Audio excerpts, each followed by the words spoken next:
couple of instances where he was asked about specific media outlets that he ended up ripping apart in the most hilarious way. And the first one, he's asked about Time magazine's recent cover that shows Elon Musk behind the desk in the Oval Office, like suggesting that Elon is really running the show here.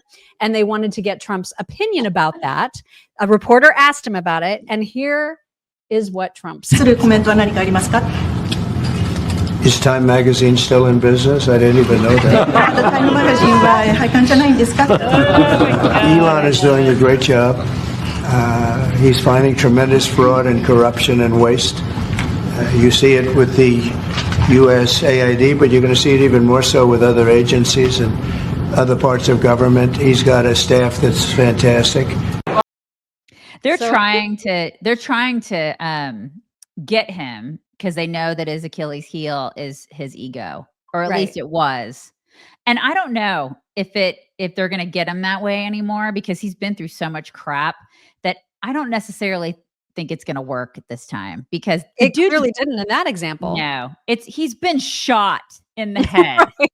Okay. So I don't think that your little, like, let me see if I can go for his ego or try to, it's just not going to work this time. I don't think it is. He's a lot stronger than he was 4 years ago. So keep trying, libs, but ain't going to work.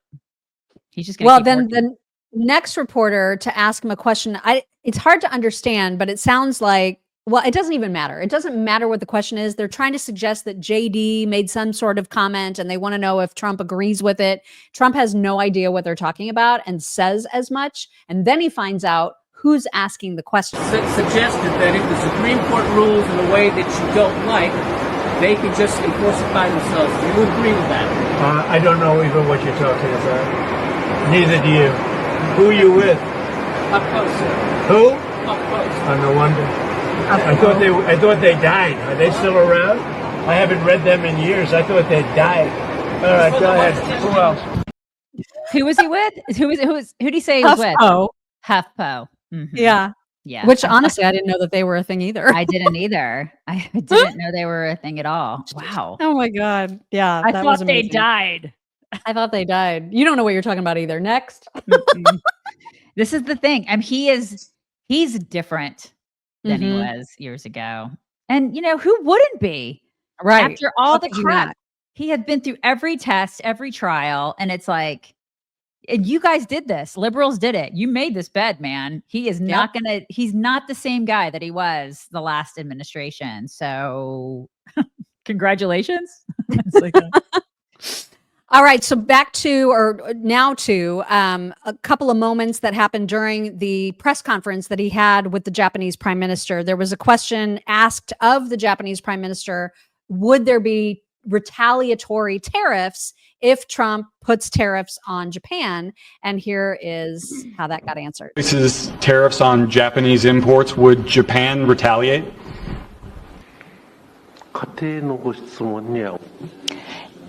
I am unable to respond to a theoretical question. That's the official answer that we have.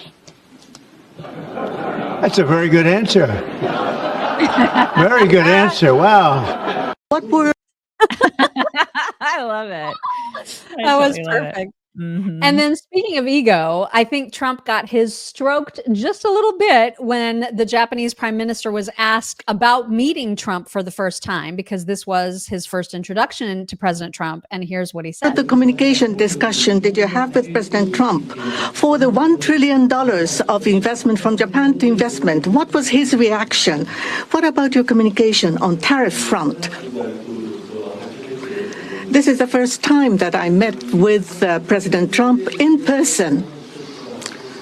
So this was the first time meeting face to face. But for many, many years, I have watched him on television. So it was quite exciting. I was so excited to see such a celebrity on television, to see in person. On television, he is frightening, and he has a very strong personality. But when I met with him, actually, he was very sincere and very powerful and with strong will for the United States as for the whole world. I love that. That's really cool. Right. And And Trump was smiling. yeah, he was like, yeah, that's right. I got a strong will. That's right, buddy. He gave him a gold helmet. Did you guys hear that? He gave him like this really neat gold helmet. And if he doesn't wear that freaking helmet to the State of the Union, I don't even know him anymore. Like he needs to show up.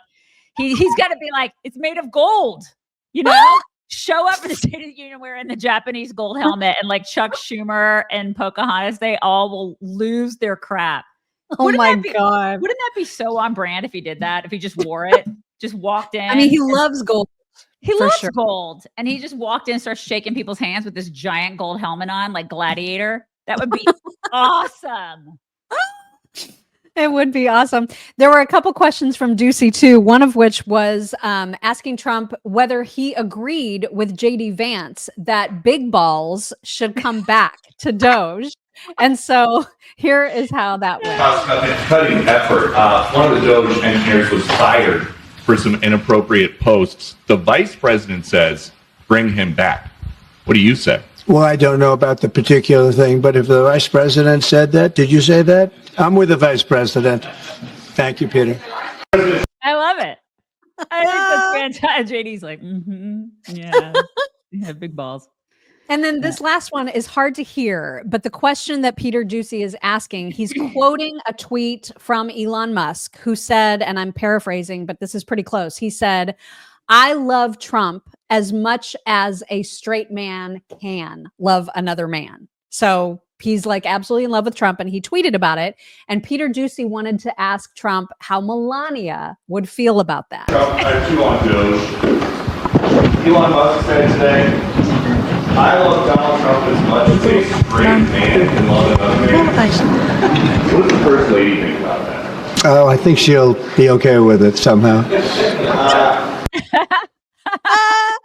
I freaking love that. I think that's awesome. I thought that was super cute. It is cute. All right, on to the Super Bowl. We're going to lead you right into it by starting out with the Fox interview, Brett Baer's interview with President Trump. We have just a couple of clips from that. And at first, he was talking about Elon and DOGE and the fact that they are uncovering waste, fraud, and abuse. And also made a good point in that he's gaining nothing from this. Everybody's like, oh my God, Elon is this evil, sinister overlord who wants to steal all of our data and like make $1 zillion. Or using it as his personal bank account. Right. He's the richest man in the world. Right. Like he's good. Okay. Yeah. He's fine on the money front. Oh my God. And so I like that he made sure to point that out in this first clip. If it's kickbacks or what's going on, but the people, look, I ran on this. And the people want me to find it. And I've had a great help with Elon Musk, who's been terrific. Bottom line, you say you trust him. Trust Elon? Oh, he's not gaining anything. In fact, I wonder how he can devote the time to it. He's so into it. But I told him do that. Then I'm going to tell him very soon, like maybe in 24 hours, to go check the Department of Education. He's going to find the same thing. Then I'm going to go to the military. Let's check the military. We're going to find billions, hundreds of billions of dollars of fraud and abuse. And, you know, the people elected me on that. Yes, we did. We absolutely did. You know, it was a mandate, and he's fulfilling that. And the people who are against it are in our way. And I don't know anybody that the liberals keep saying, oh, you guys are so regretting it now. See what you get. I don't know a single person who is sorry that they voted for Trump. No. Find me that person. Yeah, we're not. None of us are sorry. None of us. None of us are sorry. They're making that up. They're like the people who are saying that are like, you guys you regret your vote. I know people, you don't know anybody who regretted their vote.